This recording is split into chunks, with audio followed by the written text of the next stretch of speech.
Indian expressways या YouTube चॅनलमध्ये मी doctor Manoj Kumar Premraj Manoj सर्व दर्शक प्रेक्षकांचे स्वागत करतो. मित्रांनो, महाराष्ट्राचं एकूण क्षेत्रफळ आणि येथील लोकसंख्या पाहता आणि महाराष्ट्राला लाभलेलं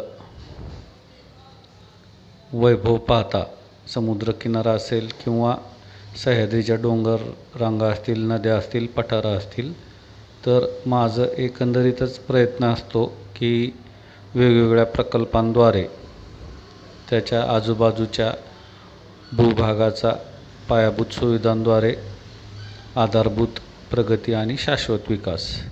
तर यामध्ये सगळ्यात महत्त्वाचं आहे, कमवायचं जमल ना जमल, पण आहे हे टिकवून ठेवणं कित्येक पटीने गरजेचं. समजू शकता तुम्ही.